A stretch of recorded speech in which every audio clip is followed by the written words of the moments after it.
So the point of it all is to be the natural body. There is nothing wrong with the natural body. As much as you can be that. And then you will find a joy naturally arise. For the nature of the body is joy. Now, before I go on and speak about some of the other subjects I mentioned, I'd like to invite you to ask some questions. I don't want to go so much into your personal lives, but let's see which questions come so that you have an opportunity to say what might be stuck in you and to see how that will help others. So would anybody like to ask a question that is inside of you as a result of anything that I've said today? Yes? So what is it that instigates the love-making act? What is it that instigates the love-making act? If it's not thought. If it's not thought. It is me. It is life itself. Now, when I go into me in that body listening to these words, I go towards the place of life itself before life takes form. So if at this moment I am focused on me, which I can be, feel me, I am feeling life, this extraordinary quality, before it takes form. That life, which nobody can describe because it is me, feel it? That life comes up towards existence, which is the human brain. It is the human brain which is a sort of blockage in the system, in the flow of life. So the life comes up into the human brain, and the human brain is what projects through the senses the sensory appearance of the entire earth and universe. So life is the motivation behind the human brain's projection of all that is sensorily perceived.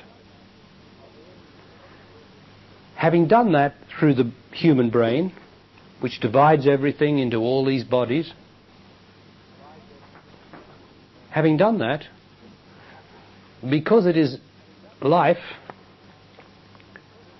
which is undivided, and having projected a divided sensory existence, which only lasts 80 or 90 years, having done that, the movement of life within the individual bodies as man and woman is to find a union which is the very nature of life itself.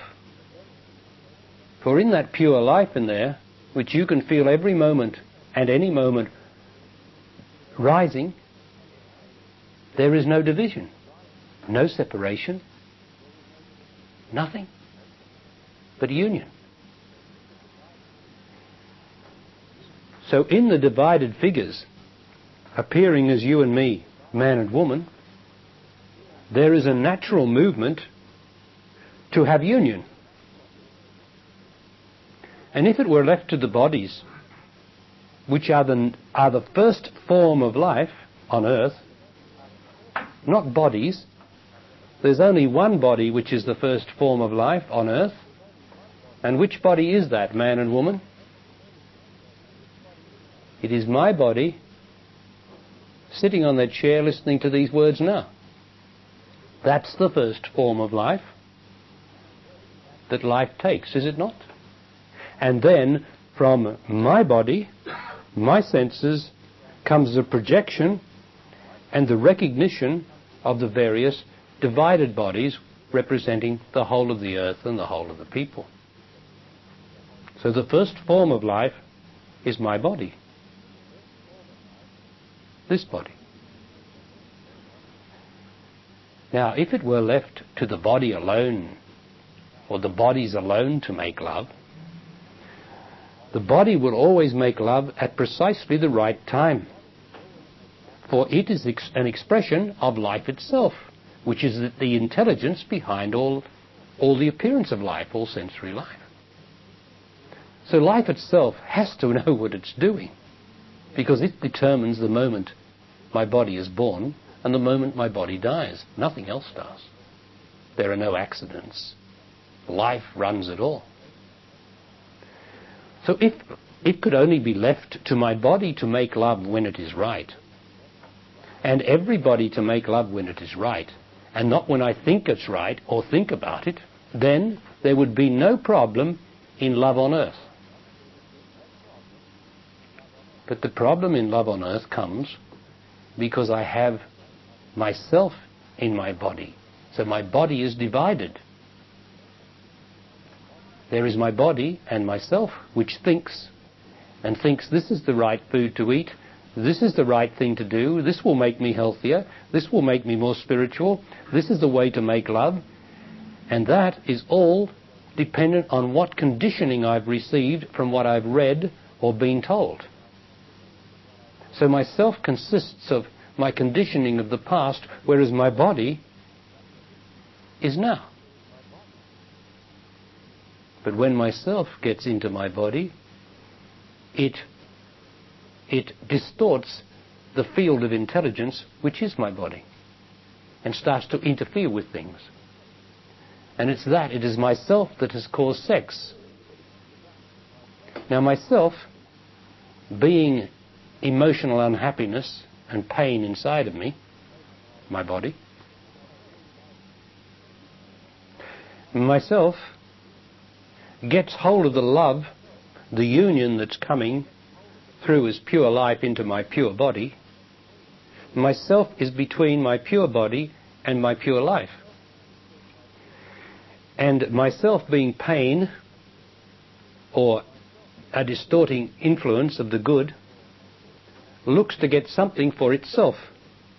Because itself is pain, it looks to escape from its pain. And the way it does that is through excitement. And the principal excitement that it gets is from love as sex. So it turns what would be love into sex. Because the self consists of unhappiness, then it distorts love into sex, trying to get something for me to assuage or reduce my pain in myself. And that's where sex comes from. Now, sex will always use you. Sex will use every man and every woman to get something for itself, some temporary, transitory peace or quiet or rest. But it will only be temporary, because up the pain rises again and wants some more experience. So, does that answer your question? Yes, Barry. The reason I was asking because I found that being alone for a while, which I've been for the last few months, I find it's not so much a biological urge anymore, sex coming up. If I don't think about it, it doesn't come up. So I've proven that it's not a biological urge to have sex when you're not with the partner. That is correct. Now, I'll just repeat that. What the man says is, being alone, having been alone for some months now, I'm finding that I don't have it's not the need to make love is not a biological urge so much in my body. And that is true, because obviously by being here and by I know the man, he is endeavouring to live the divine life and therefore detaching from himself. And he says, as long as I don't think about it, then I have the biological urge I don't have a biological urge for it. And that's true, because if he thinks about sex, it's going to be himself thinking about it. That will generate emotion of missing out, and he will get unhappy thinking that he's missing out. And when I think I'm missing out on something that's good, which is what the self does, I get unhappy, and then I start to vibrate at a level which says, I must have this. I must have sex. I must have something, like man says, I've just got to have it. That's not true. Biologically, I don't have to have it. Biologically, if I have to make love, then woman will come to me, as man, and I shall make love to her. I don't have to engage myself in all sorts of imaginations which will bring about sex, and that will drive her away, the real woman that would come in her body, right body, to me to make love with, and that would nourish me, because the making of love nourishes me as man and as woman. Natural woman would be repelled by my sexual thoughts and sexual self, but that sexual self then would attract, if it attracts anyone, will attract a not so right woman who also has that sexual need in her. And we would make love, and we would say how beautiful it is to begin with, possibly, because it's always beautiful to make love in the first instance with the body, with a natural body that is suppressing its unhappiness. But sooner or later, the excitement and unhappiness would arise between us, as generally happens, and we would start to make each other unhappy, and we would lose the satisfaction of the excitement that we had. Whereas in love, if I make love with someone, in love from my natural body, it doesn't end. If I didn't make love again for 5 years, it wouldn't make any difference. It would be just as beautiful in 5 years or 5 days. It just doesn't make any difference, because the natural body always makes love beautifully and rightly, when it is not trying to prove anything or trying to be anything or to get anything, which is an activity of the self. So you're right. And if you are true to your body, which is you're reducing the attachment to the old excitement in yourself, you're becoming more and more the biological body. You will find more appreciation of the beauty of the earth. You will be able to see the beauty of woman without thinking about it or lusting after it. You will be able to see that, because woman represents the beauty of the earth. And the more I see the beauty of the earth truly, and acknowledge it, and am grateful for it, the more I am going to see the beauty of woman, and also the beauty of man. And that is purifying for my body. Has anybody else got a question? This gentleman? Mary, I've discovered lately that I have an attachment to excitement, and I'm trying to deal with it in a way of just dropping it, but I don't know if that really works. Tell me, what do you get excited about? Right now it's about tennis. There's Wimbledon on. Right now it's about tennis. There is Wimbledon on. And it's every night on at 10:30 in the evening. And there's something in me what says, like, I want to switch this on and I want to see one certain person win. Right? And, like, if I don't do it, I get really worked up. Righto. I think that statement's quite clear. I don't have to repeat that one, I don't think. Now, it was the same with the Iraqi war, wasn't it? It's the same with the cricket. You sit up till 2 o'clock or 3 o'clock in the morning. It's the same with everything. It's the same with the 6 o'clock news. Eventually I won't be able to stop watching the 6 o'clock news. If I watch it every night, I'll have withdrawal symptoms if I stop watching it.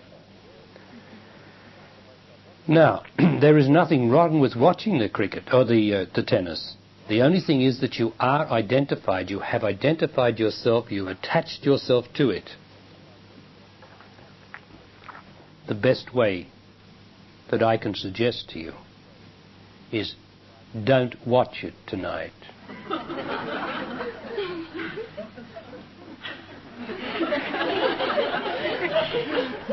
But with one condition. Don't think that you're missing out or that you're doing it to get a result. Yeah, that's what I find I'm doing. Yeah, but don't watch it because you know it's right not to watch it. That I don't want the Wimbledon, the television set, being in charge of my life. Don't watch it because you know it's right not to watch it, that you are breaking an attachment. You know, when I was, one time, some years ago, when I was detaching from myself, I used to frequently and make a practice of turning off the television 10 minutes before the end of a movie.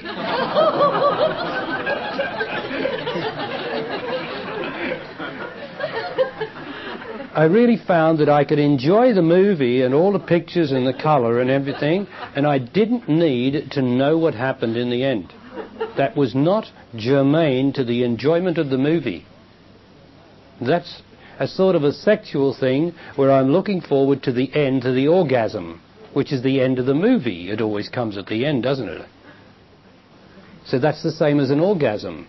And if I look forward to an orgasm like that, I get the same thing. I will get attached to it, and it will start to run my life. So it's a miniature orgasm. And I'm not jesting.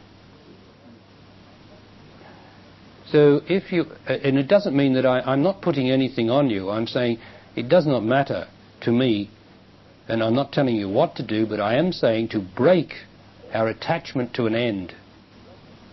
It is best not to break it and not to watch it. And eventually, you will be able to turn it on without the sense of excitement. You will be able to follow it, and you will have an interest in it, but you will not be attached. And if someone comes and turns it off, or if someone comes, the children play up and you've got to go and look after the children, you will not be frustrated or unhappy and then put that on the children or the visitor. You'll be able to turn things off. You'll be even able to turn off your life without being frustrated or unhappy.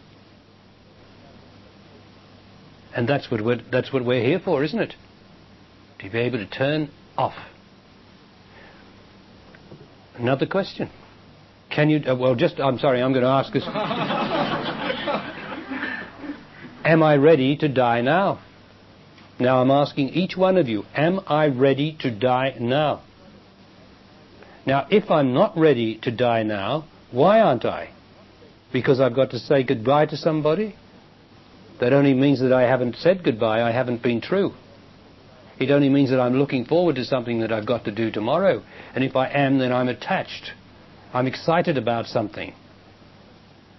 Why not be ready to die now and have nothing more to do? This very moment, nothing more to do. For the moment of my death, I tell you, is absolutely right, and there is nothing more for me to do. So that's the truth.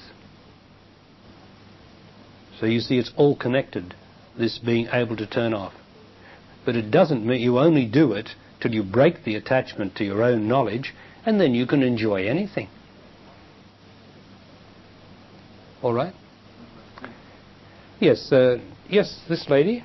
When one goes into the area of the inverted triangle that you spoke about, how does one detach from the fears that seem to arise at that point that pull us down again? Yes. When I go into the inverted triangle, as you described it, how do I detach from the fears of going into that place? Now I hear from what you're saying that you have actually seen that enormous stillness and vastness, haven't you? The lady questioned. I feel that at that point so much fear arises in my body that I can't let go. That is so, and that is the self that is attached to the lower triangle, attached to existence, because it sees this as a form of non-existence, which is true, because it's the same as deep dreamless sleep or non-existent. So the self is indeed, gets terrified as you approach that, and it shows how real you are. The fact that you have seen that you are terrified of that shows an awareness of the vastness. That actually indicates that you are very close to the vastness. And to be close to the vastness is a wonderful thing. No matter what the terror that you've seen the vastness, and the terror arises as a result of that. So that is good. Now the question is, what can I do to not be afraid of the nothing? Well, first of all, practice. We have practiced this day. Practice it at home. To actually go into being like we have done. To address the nothing, to be the nothing, and to hold back the thoughts or the images which the self will try to put on it.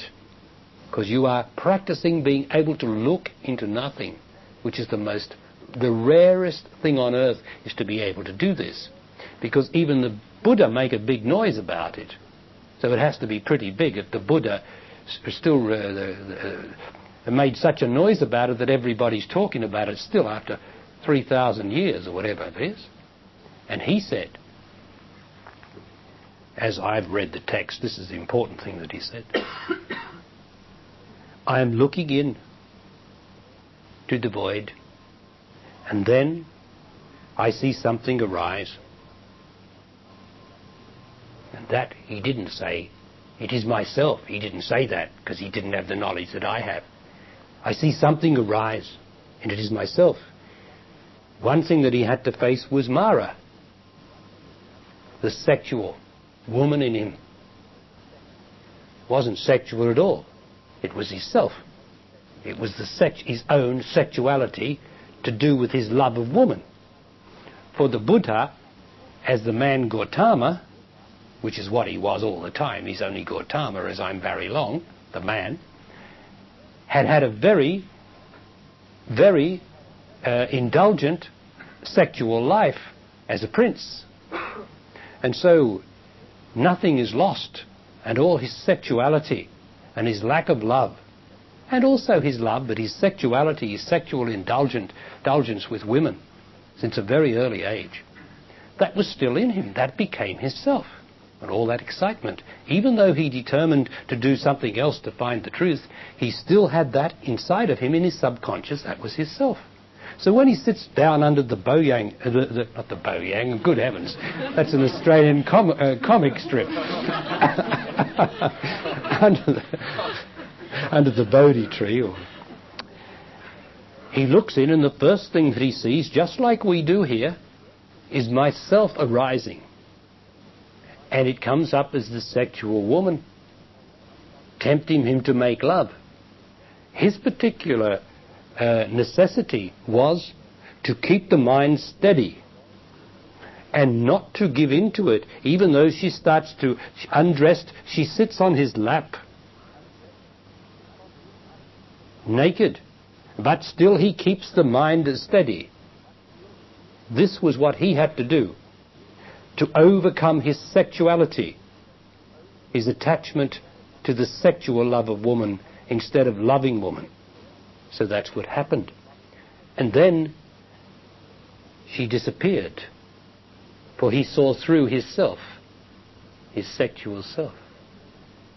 And finally, after various other things would have arisen from himself, he said, with a great ominous message, which sounds as though nobody has any chance of ever reaching it again, a bit like Jesus, nothing is arising. Well, I can say to you now, nothing is arising here.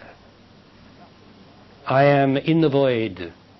I am the void, and nothing is arising in me. It's just like I in that body listening to these words can do it. You don't want to believe these great masters who always try to make it out that they and they alone, or their disciples, that only my master has ever done it.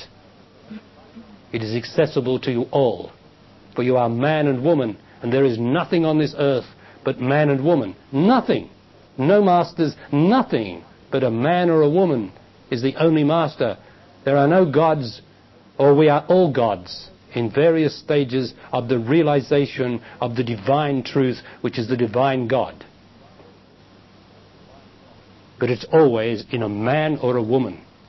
That's all.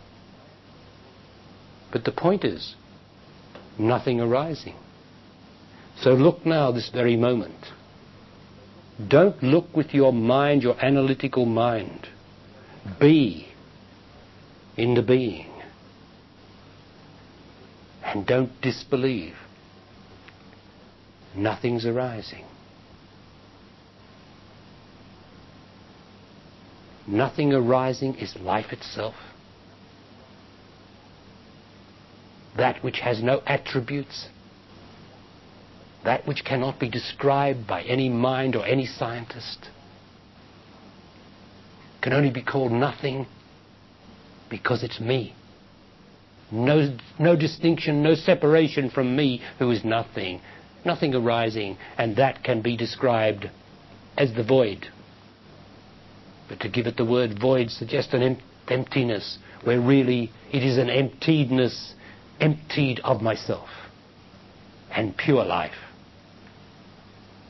I am, whatever that means. Right. Somebody else got a question? This gentleman? Something about insomnia? No, you'd have to ask me the question, putting I in the word, and the question. Using the word I in the question. Why do I have insomnia? Right. Is it a reluctance to surrender the personality? No, I think that might be a bit trite. I think that's a bit of a label on the tomato sauce bottle. Let's get down to reality, real life. Why can't you sleep? Tell me. Tell me.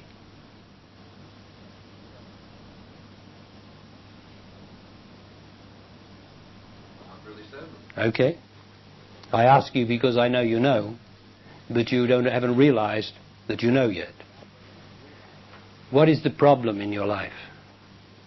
How long have you had insomnia? Off and on for 15 years. What happened 15 years ago? That's an approximation, but Yeah. Nothing in particular. Something happened to give you insomnia. How old are you now? 56. Okay. 41. Is that right? Yeah. Round about 40, 41, what happened in your life? I went to college. What happened in your emotional life?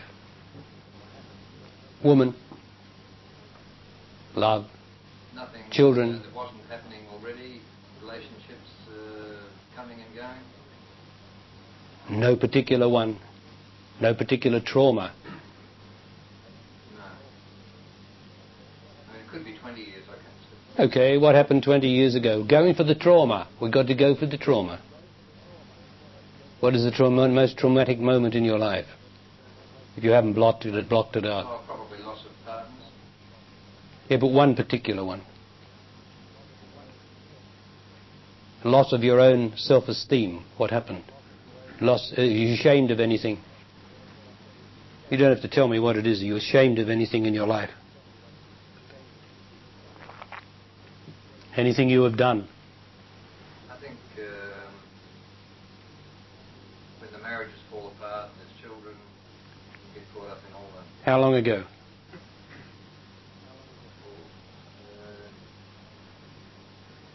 About 25 years ago. Okay. Also 6 years ago. Okay. So you repeated it, did you? Yep. Right. And that's your disturbance. The first one, and then you repeated. Very closely. Right. Very closely. So that's the disturbance. You are disturbed in yourself. Now, what have you learned from this? The two experiences of it, what have you learned? What did you learn? Well, I guess the emphasis is to be detached. How about the emphasis of love?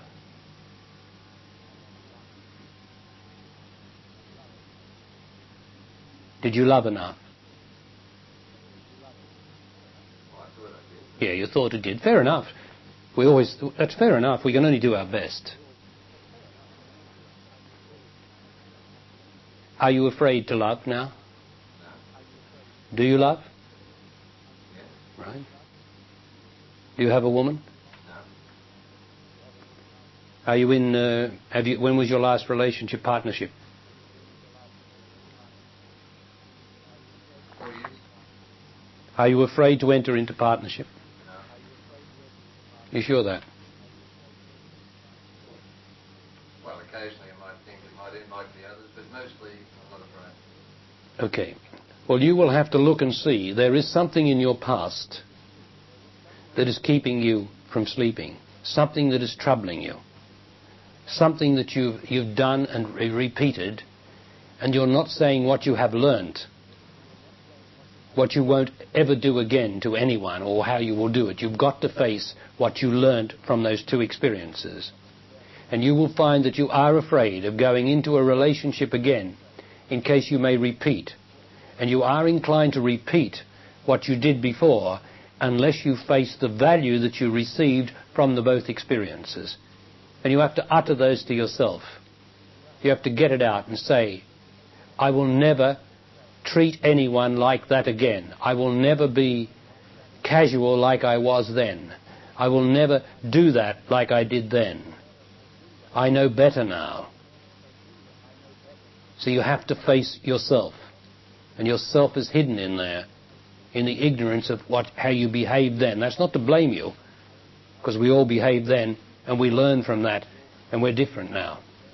But you have to be able to turn around and face yourself and say what you gained from that. That I will not do this again and love in that way, for I was not loving. You don't blame the other person they weren't loving. You say what I did. And I cannot tolerate this in me anymore, and I will not have it in me. That is the value of going through trauma. And you will feel that then you will sleep in peace. I won't say rest in peace, because it's a bit close to R.I.P. You will rest in peace. Will you have a look at that? It will be revealed inside of you now that we've spoken, that you have to say what lessons you received. All right? You are troubled. You are troubled deep down inside yourself. That's why you can't sleep. All right, someone else here, please? Yes, this gentleman? Mac, isn't it? No, Jeff. Just recently I've got back together with Julia, and this time around I've been loving more rightly and more easily than I have before. That's what I see. But sort of concurrent with that, I've been visited by these very dark feelings sometimes, usually in moments of love or intimacy with Julia or in a broader situation. And I've just been bearing with it and feeling like it was somehow inevitable, and I've just got to bear with it. Can you... Okay. Would that be right? I just got back with Julia, but in our most intimate moments and in the broader scene of some intimate and moments, I have these dark feelings arise in me. What can I do about it? The thing is to give. To give now, as soon as you get off that chair, you give to her. You give, because the darkness is the ungiving of the past, the fear of giving, the determination not to give, the sulkiness, the moodiness that wants to hold back. If you've gone back with this woman, then you must go all the way. She has provided for you to go all the way, to give up the blackness, the darkness, the shadow that of the past that has come into all your relationships and will continue to do so until you face it. And the way to face it is to give. To give. Go all the way with her. If there's any reason that she's unhappy in any way, what am I doing to you? What am I doing to you to make you unhappy? She has to go all the way too. She's got to give it up. What are you doing? What can I do to please you? What can I do? Now, your integrity, don't worry about that you'll be walked over. You won't. Because when I do this, doing it rightly, what can I do for you? Because I love you and I'm back with you now, I'm going to give myself totally and utterly to this. For why am I back with you? To hold back? That will only feed the darkness, the shadow in me that has always held back from the 100% engagement. That's what you do. Now you practice it from the moment you get off that chair. And she practices it with you. Right? And if you both practice, you will find inside of you the thing will want to disturb you. It will want to disturb you. It will want not to give. It will want to say, well, what about me? I'm only going to be used as a doormat. I'm going to be misused in this. It says all those stupid things. Yes. But you are the noble man, the noble body made by God, not yourself. You're not yourself. Yourself is the only problem. It's the darkness, the shadow. That's not the noble man. That's the ignoble self, which is in everybody because we have gathered it in our experience. Now you must be the noble man that says, if I am with woman, I go all the way with her. I love you. So therefore, what can I do for you? And she to you. That gets rid of the darkness. The shadow can't stand it. All right? Is it like the intensity, is that because I'm loving more than I ever did? Yes. It just can't bear it or something? It can't bear it. It paints the consciousness of the divine life. This self paints itself gradually backwards, retreating from the divine consciousness, which is the noble man or the beautiful woman that you are. It's growing this consciousness of nobility and love, which is man and woman. And the self retreats from it. Just like the lady said behind you in an earlier question, why am I terrified when I see this vastness? Well, in your case, the vastness is painting the self into a corner. The nothing is coming towards the self more and more. The self retreats, but it doesn't know that behind it is a corner. And the encroachment of the nothing goes on and on and on, and it makes it react with great volatility sometimes. But the thing is, because it's only got such a small space, it's stronger because of its small space rather than strong in the sense of vast and big itself. It's getting smaller. So it's going to react. Right? So get on with it. Thank you. Right. Now, a lady? Have we got a lady here that had a hand up? Any lady? No, all the ladies are answered. Yes, this lady. You've been talking about men who needs to give more in love.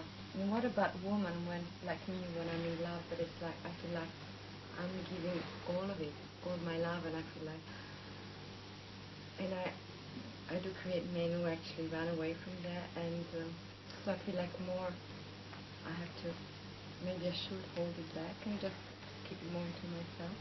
Yes, the lady says, you talk about man giving more in love. But what about woman? Me, for instance, I feel that I give everything in love, and man tends to run away from it. Now, is it possible that in your giving of everything, is there any demand in your love? Yes. If there is demand in love, then it is not love, and man will run from demand as woman will run or get emotional about demand. To love is to give, not to demand. And yet, the substitute, the right substitute for the old demand, the emotional demand, is honesty. So where you would demand something from a man, you don't have to demand any more. All you've got to say is, do you want to be with me? Then we must have an honest relationship. And that means that I must never be emotional, and you must never be emotional. Because if I'm emotional, it means that I'm unhappy about something between us. And so therefore I have to be able to say what that is without you getting hurt or defending yourself. And the same goes for you.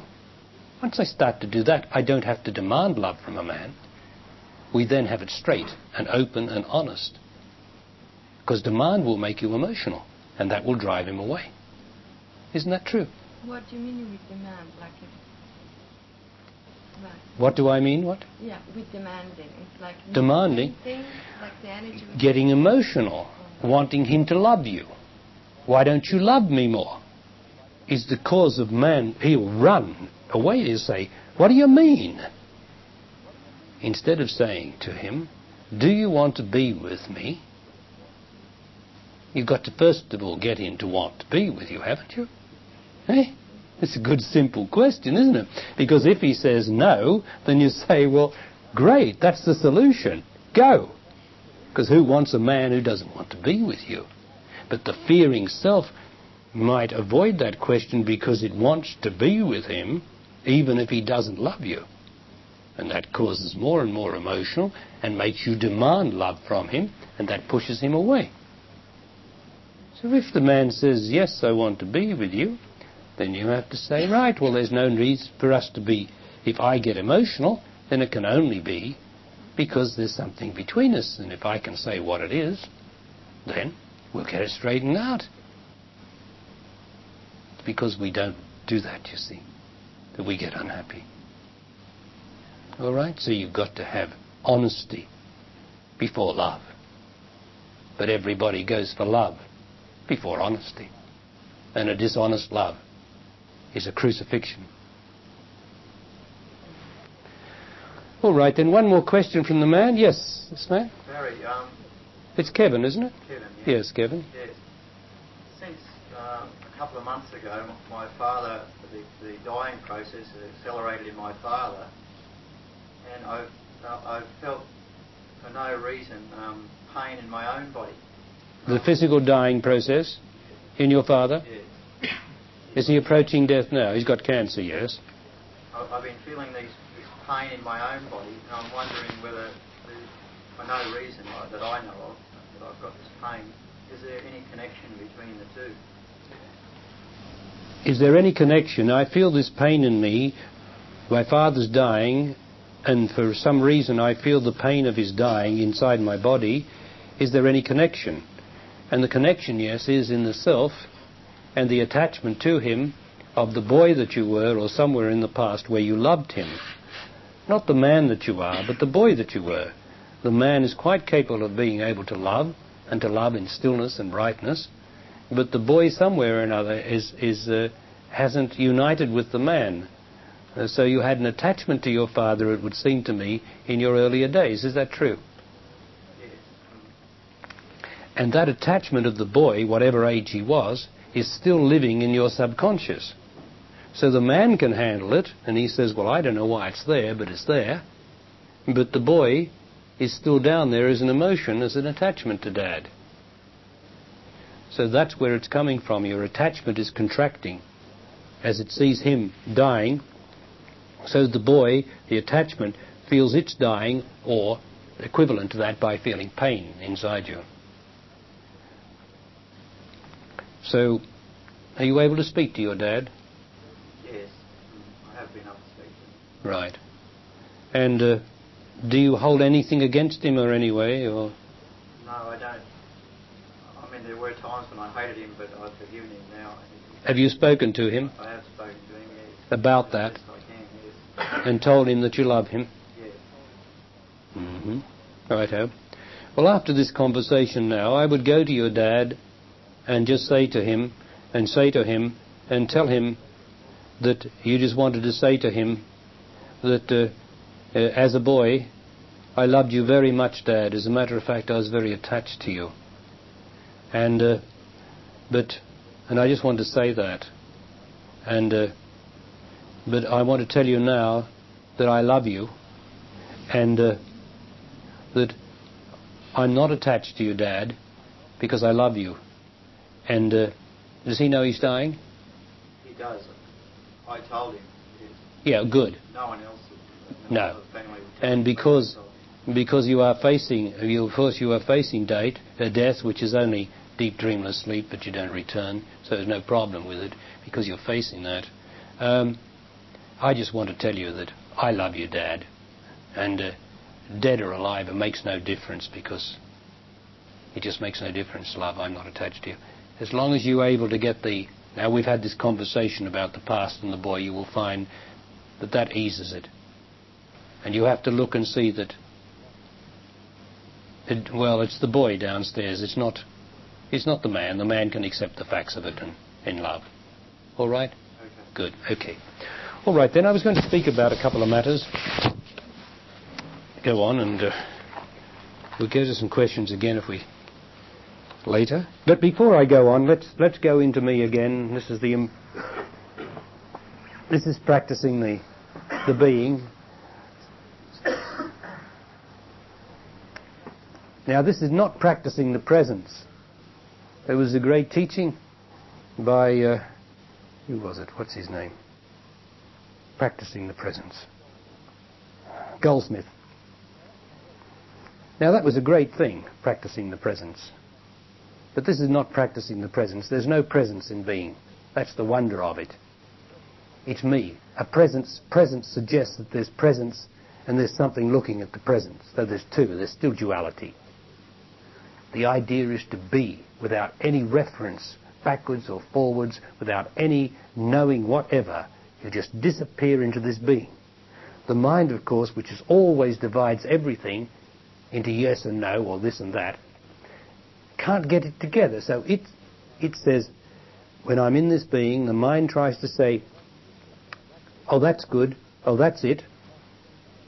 The monitor, mind's the monitor. Now you don't want that. You don't want it to say that's it, because there's no need for it to say that's it when it's it.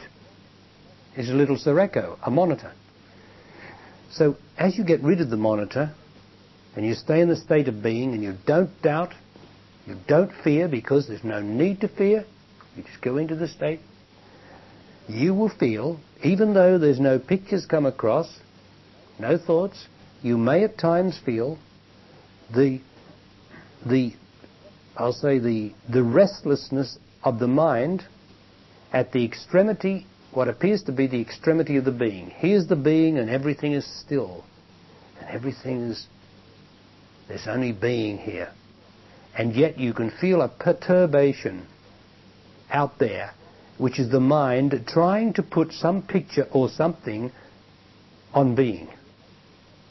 So you'll actually have this great and increasing stillness in which there is nothing and no problem and just being, no reflection, and yet you will feel this perturbation trying to get in to disturb the stillness.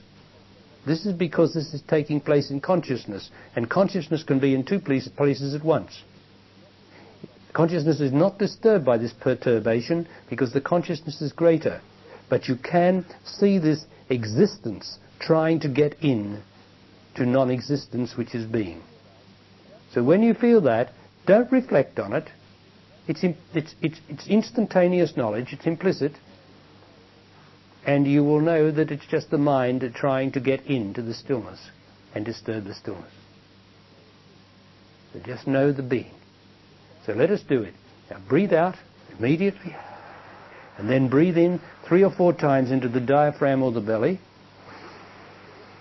keeping the corners of the lips up, which connects you with the joy inside this body, the joy which goes into nothing, but it is a joy of life itself before life takes any form. Now, I am looking into life, which is nothing, before it takes any form. That's why there is an appearance of blackness or nothing. Life has not taken form, and I am using my intelligence, which has no form, to look into it. Sooner than later, my intelligence becomes the life, and the life becomes the intelligence, and everything disappears, and there is just the state of being.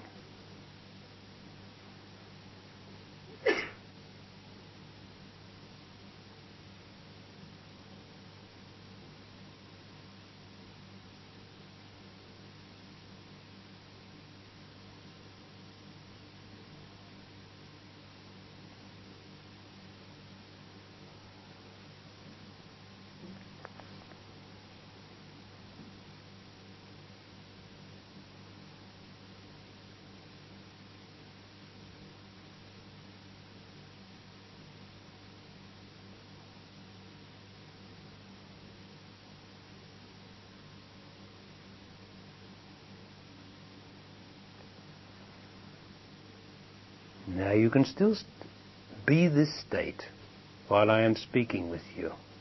For I am in this state, and therefore I can speak in this state to you in this state.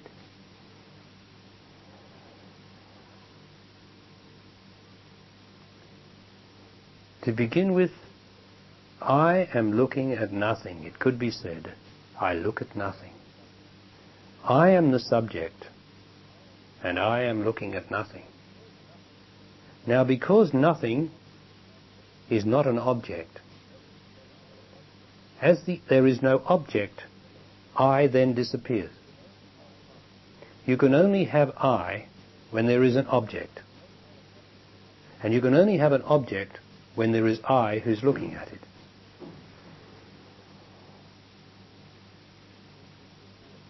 The truth is that here, inside me, in consciousness, there is no object. There is nothing. And so I disappear. That is an indescribable state called being.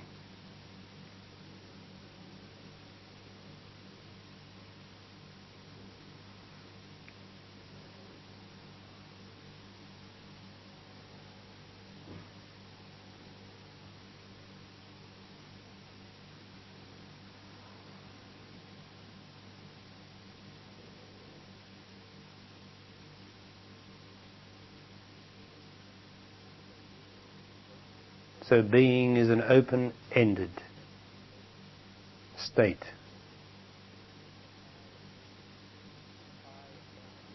It is I at one end and the object at the other that closes it up and makes a problem of it.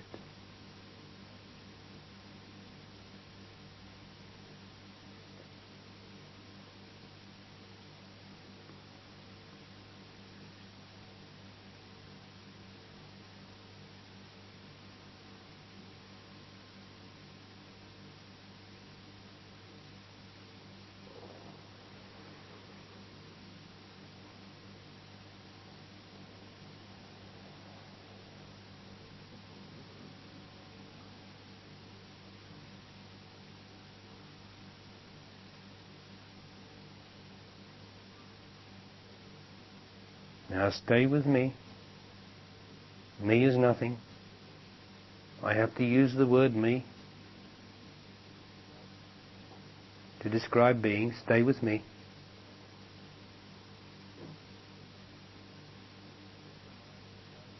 Don't let the mind describe what you're doing. There's no need for it. It is a state. Don't doubt it. Just be it.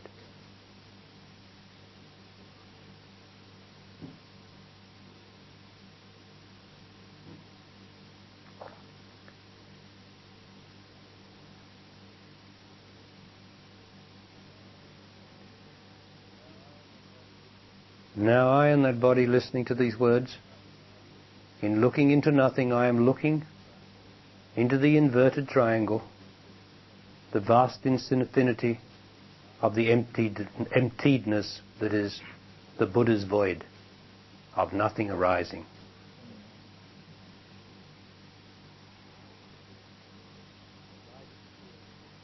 As I disappear, I am then on the other side in this extraordinary place of being. When I exist as any thought or anything, it pulls me back to the lower triangle.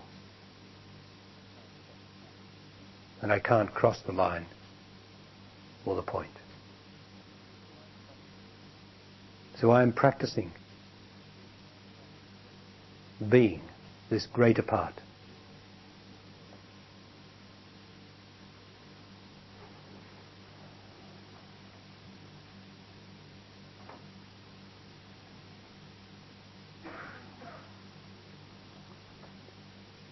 And this reduces the fear of myself.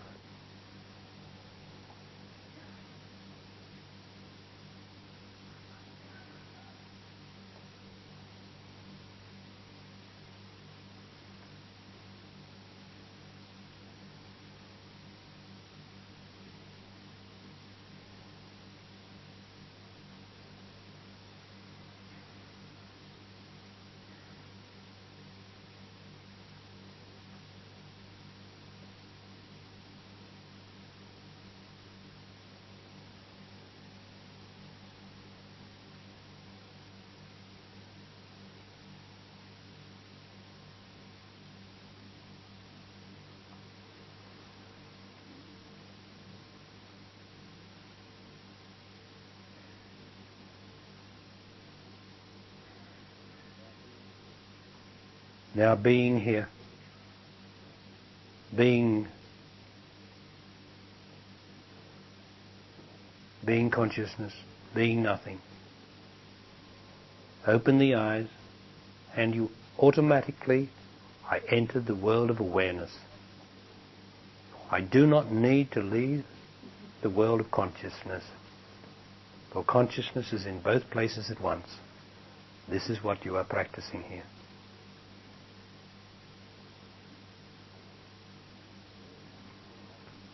It's all right, it's so obvious. Tonight you're going to go in there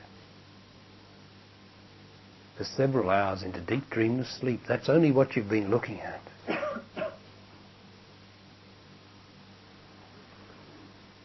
Only you're doing it while you are awake.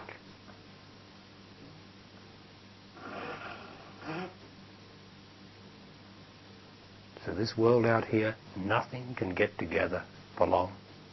Everything gets apart, it's all divided, everything's moving, whereas in there nothing is moving. It only moves out here. And this is purely a sensory projection, which disappears every night, because it cannot sustain itself.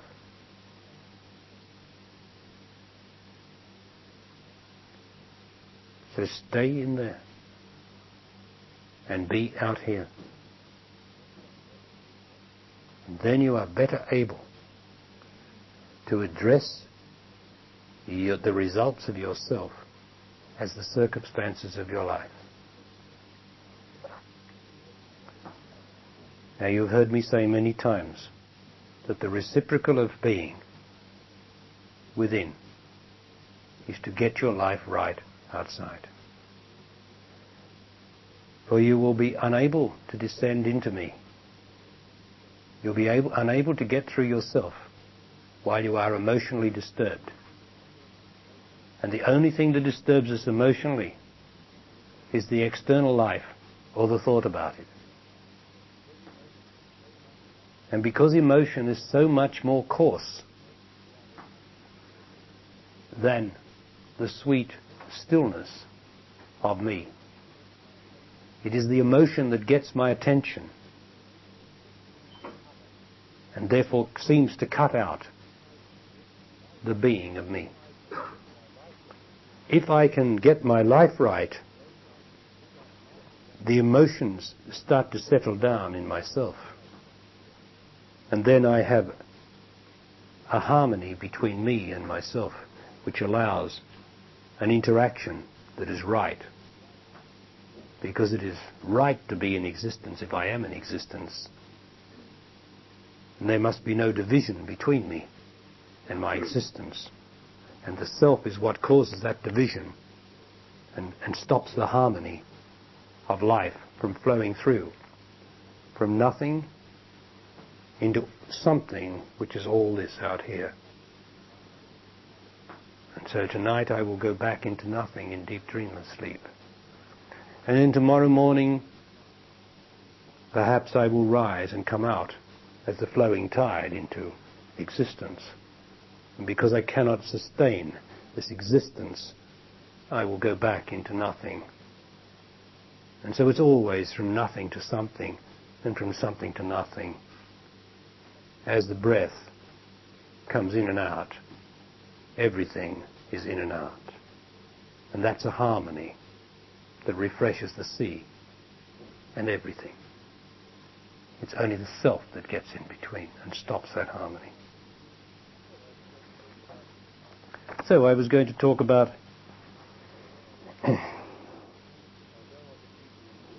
yes, I'll go on to Beauty and the Beast. Beauty and the Beast. What does it mean? This famous nursery tale where the beast turns out to be the handsome prince and the beauty the princess, and he live happily ever after. These things are not just stories. What is this beast? First of all, the beast is not an animal. The beast is a beast. It's a very strong word, isn't it? It's not an animal. What's the difference? The beast is wild, untamed, passionate, uncivilized love.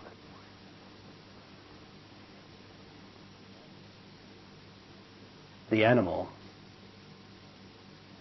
is civilized, tame, conforming to the expectations of a deceitful society, to love.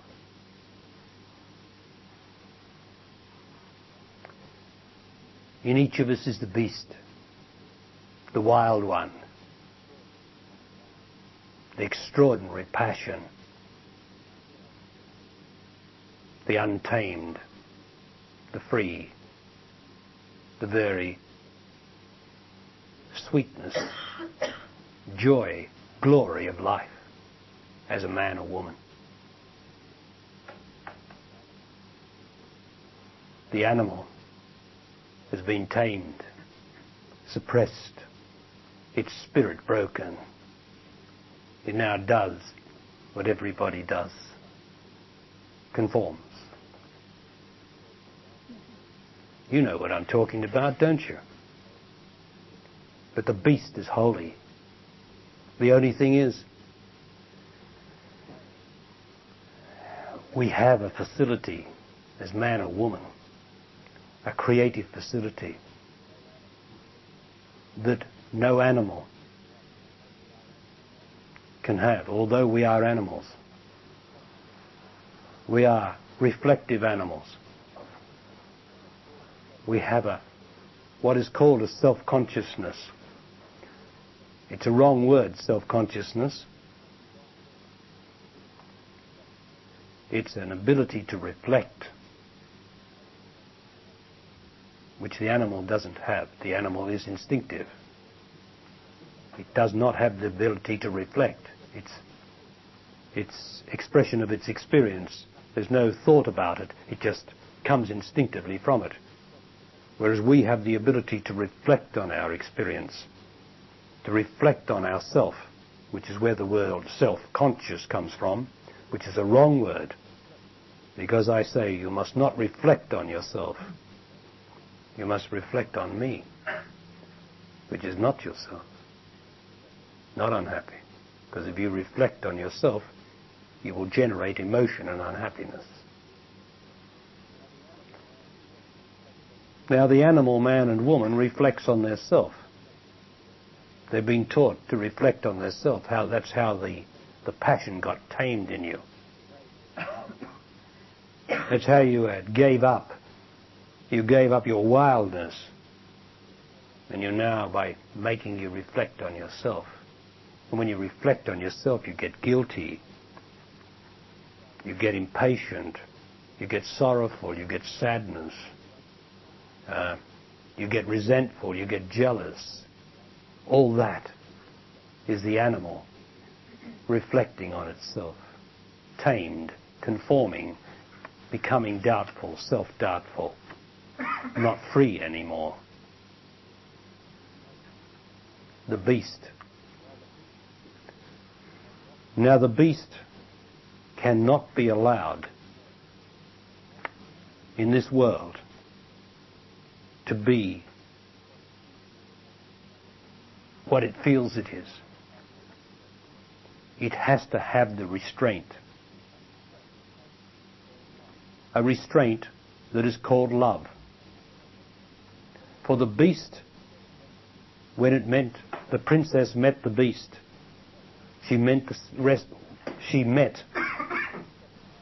was accosted by the sexuality in us, in herself, but in her love. For man is woman's love. So the princess, who is beauty, the princess met her own love and saw him appear before her as sex, and that's what turned him, because she had sex in her. It turned the appearance of him into a beast. For the sexuality is a beast in existence. So the beast has to be turned into a handsome prince, and that's done by love. For sex is only love that has started to reflect on itself. When love reflects on itself, on its past, it becomes sexual. It becomes first of all unhappy, and then whenever man and woman appear, it makes love then to assuage, to get rid of its unhappiness, to get some satisfaction, an orgasm, some sort of satisfaction or end to its unhappiness for a while.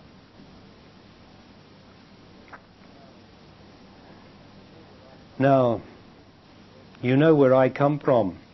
You've heard me say it, that woman is 100% love. And therefore she is indeed the beauty of the earth. She is princess. She is princess of what I call the royal line of love. She is indeed the beauty of the earth. She is my love, and she, therefore, is my beauty, because she is my love. And what it means is the prince has to change himself. I, being man, I have been a reflective animal for a long time, and turned myself into a sexual beast.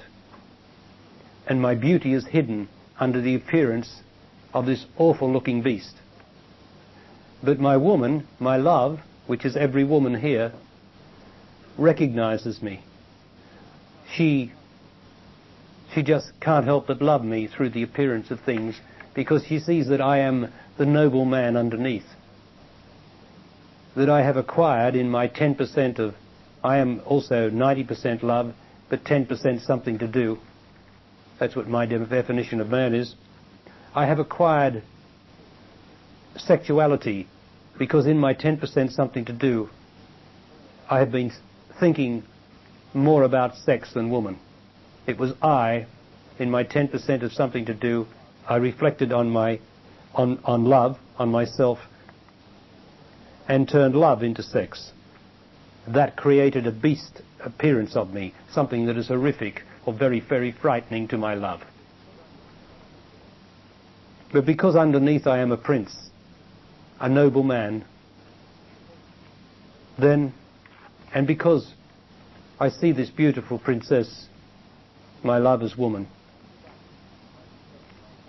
I give up my reflection on myself and the sexuality, that need of union that arises from that and turns it into sex, into possession, the need to possess her.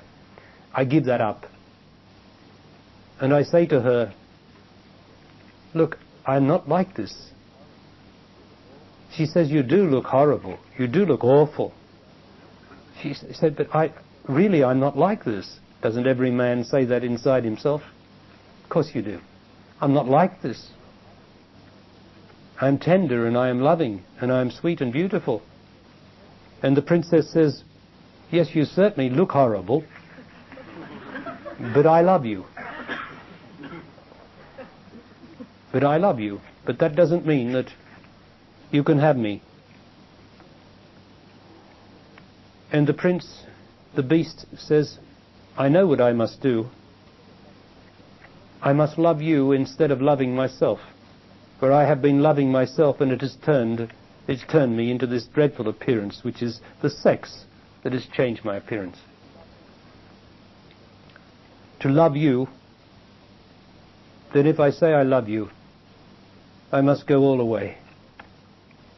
I must not listen to myself that wants to get satisfaction from you in sexual ways, that wants to be impatient about sex. I must love you. I must love you through all the problems that you have in you from the sexuality of your father, your grandfather, all your lovers, and your own sexual aberration which has come as a result of that. I must love you. And the princess says, that sounds right to me. Which is not much encouragement. Any rate, the nobleman, the prince, which you are, does it. He loves her instead of himself.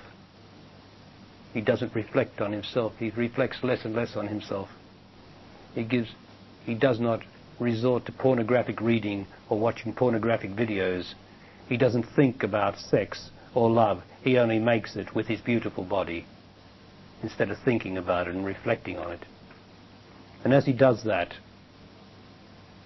he starts to lose the appearance of the beast. But he doesn't know that. What happens in the story is his princess sees the noble man, and all she has to do is give him the accolade of the kiss, and he turns into the beautiful prince. For she says, you are indeed a man, and I pronounce you man, which is my power as woman. For when I say you are man, man, you are man. That's woman's power. So that's the story of Beauty and the Beast.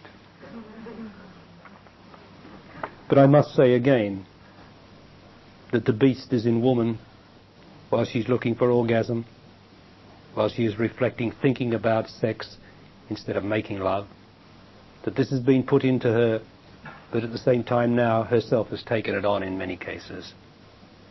And she must do her best too to get rid of that sexual impatience and emotion.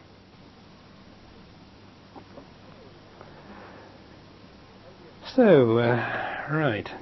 Oh yes, I was going to give then a talk about penal servitude with an I. Penal servitude with an I, of course, refers to the punishment under the servitude of the penis. A man and woman, generally speaking, are run by attraction or repulsion of the penis. Penis, I note, is a Roman word, or it comes from the Greek, it comes from the Latin. Of all things, it means tail, T-A-I-L, apparently, comes from tail. So, man and woman have become attached to the tail of man, or repulsed by this tail, this penis in man. It has caused most of the unhappiness on earth. Well, it's caused all the unhappiness on earth, has the penis. Because the penis is like the beast. It has to be changed. Now the word before penis, we can get what came before the penis, which is called tail, by looking at the Greek.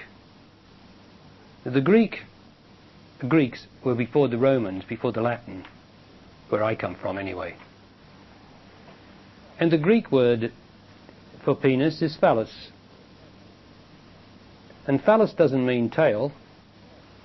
Phallus apparently means blow. B-L-O-W. Well, that's more real than a tail. Now, phallus is the Greek word which takes us back to what we can call, within our accessible historical time, the originality of what this part of the male anatomy represents. Because it's not just what it appears, it's not just a piece of flesh. It is something that connects very much with the subconscious, which is the self, just inside the body, very much with the pain and agony of the self, because of the extraordinary pleasure that the genitals give, they are used by the self to escape from its own pain of itself. For the genitals give such superb pleasure, and particularly through the orgasm, a temporary relief from the pain of wanting, that the penis has become an object of attachment by man to his penis to enable him to satisfy or get rid of some of the pain in himself, and for woman for the same reason, to try to fill the emptiness represented by the cavity in her body which the penis fits perfectly. But then it seldom works, because the penis cannot make love. It is the phallus that has to make love.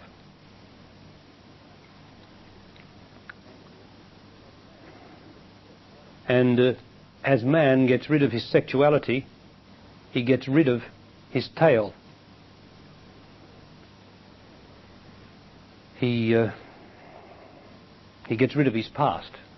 For you'll notice that a tail represents the past. It's towards the end. You know, the present is up here where the senses are, all in the head. In all the animals and things, right? It's all up here in the head. The tail's the past, dragging behind us, represents the past. And the penis represents the past, and the attachment to the past that I can't get rid of. But then, like all things in the truth, in this body, a metamorphosis can take place.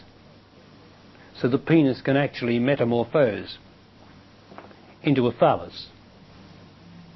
This is done psychically, of course. It can't be done physically, because the penis is purely a sensory symbol of what is real in the psyche within. The self is not real. It just uses the penis for its own ends to get. But the psyche, which is me, that's real. And so, it is possible to change the penis, the actual physical penis as it is, to change it by changing psychically inside. I change the penis, the attachment to this genital object. And that is what man has to do. He has to get back to the original, to get back to the phallus. He does that by all the things that I've mentioned today, and through all my teaching of becoming the noble man. What he does then is he gradually, his penis becomes his whole body, but it's no longer a penis. He becomes a walking phallus, a psychic walking body of love. So instead of his penis being appendage, something hanging that gets attention now and again or whenever he thinks about it, and something that makes him think about himself, he enters a place of peace with the whole wonder and beauty and joy that is represented by what the penis brings about through its interaction with woman's part. He becomes in his whole body. He then becomes a body of love. He then knows what he's doing when he makes love, instead of making love for himself. And this is what every man here is endeavoring to do, and is doing, to the degree that he is following the teaching as I teach it, which is just a finger pointing in a particular direction to your own genius. For all I can do is point back to your own genius. For you are as much genius as I am. It's only that I have realized this genius, and you are on the way to doing that. So as long as I point the way, you will be able to take up the idea of it, and get the idea, and practice the idea, if you are willing. And that brings me to something else that I mentioned I was going to speak about. Will and willing. Unless you are willing, man, this cannot happen. Unless you are willing, woman, it cannot happen. For man cannot do it on his own. You've both got to be willing. But as I'm talking about man, you have to be willing. Now, if you're not willing, that's okay. You just got to go on the way that you've been going, and it'll all work out in the end, because this is all being done by a great intelligence. But if you're willing to listen to what I'm saying and willing to hear the truth inside yourself if it's right for you, if you're willing to do something about it, the smallest thing, it doesn't matter. You don't have to start with the big thing. You start with the small thing. If you're willing, then you can do it. Your willing leads to will. There can't be any will. First you must be willing. And just like the penis metamorphosis, I don't know how to use that one, the metamorphosis of the penis into the phallus can take place. So, I interrupted my flow, I know. Okay, I'll just keep talking.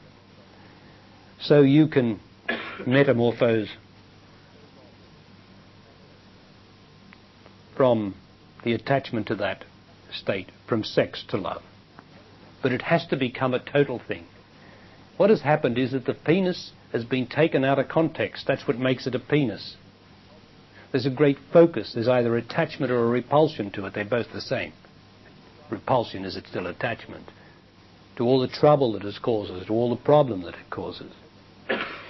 And that's because the penis has been taken out of focus, out of context.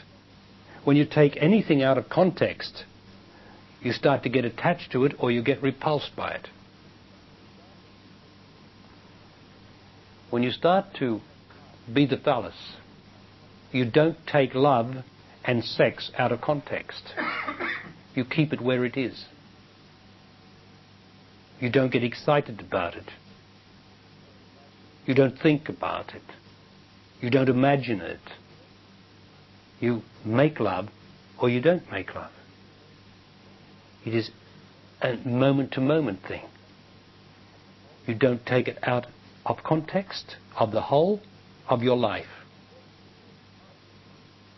Because it is a very important part of your life, is love. The most important part. No man in the next 24 hours will not think about woman and love.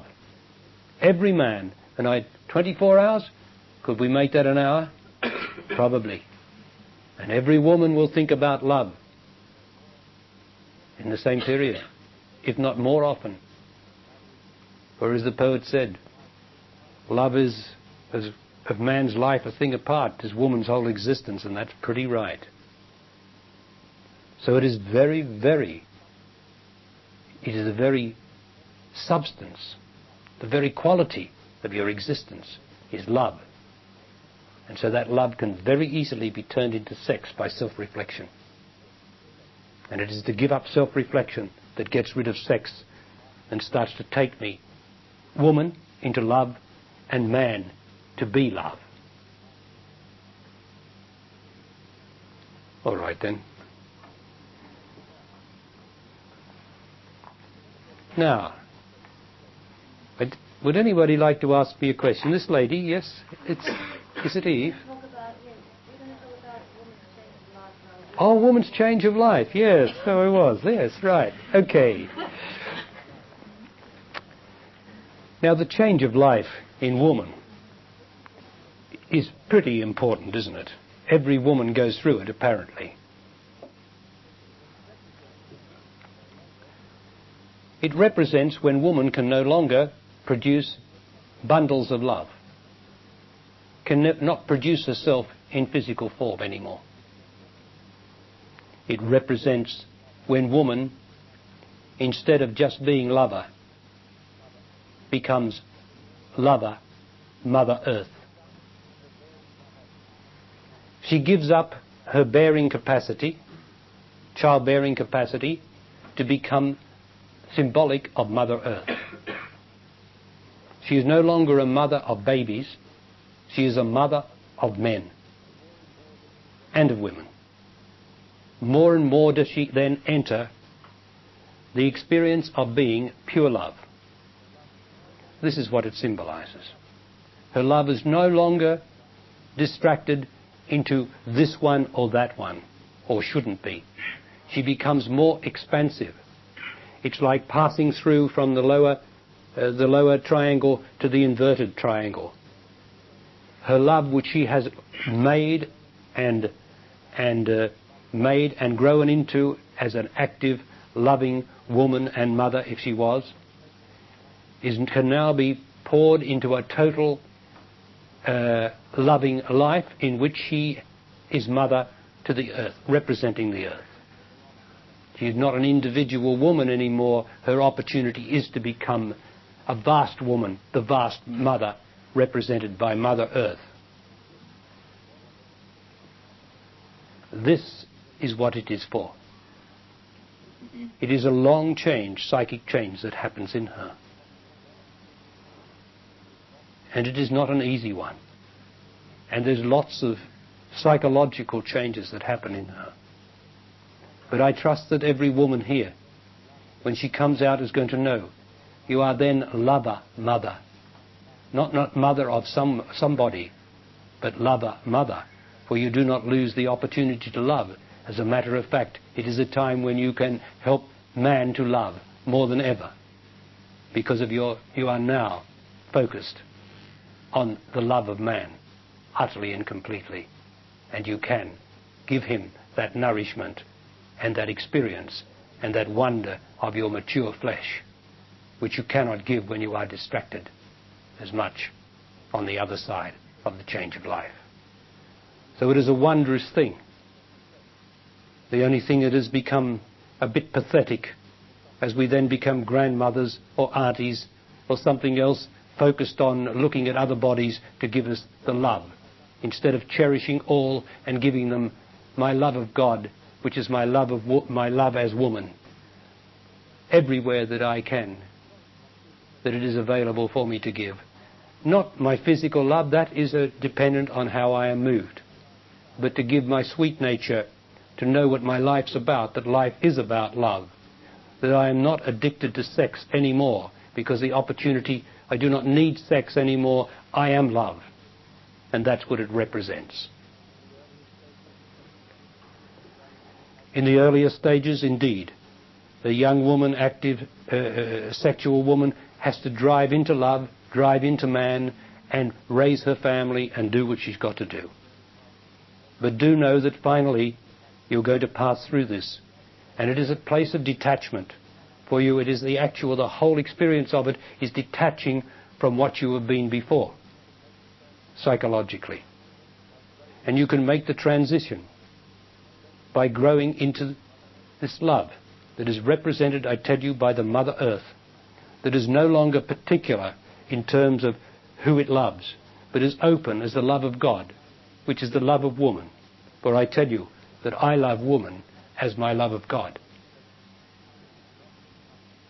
And she is capable not of becoming old and dried up, but she is capable of becoming vaster and bigger due to this change of life, this change of emphasis, this becoming more in the context of the whole than in the context of the particular. Well, that's a note to finish on for today. We have been into being, and I trust you are still being. For there is no reason to ever leave me. For the more I do this, by being, the more I then unconsciously am that. And the time will come when I never have to try to be ever again, because it will be unconsciously what I am doing every moment. So I leave that with you for this day. And thank you for being with me in both senses of the word. And I'll see you next time. You are listening to the Barry Long audio, Nothing Arising is Life Itself, formerly titled Gold Coast Talk, June 1993. For more information, visit www.barrylong.org.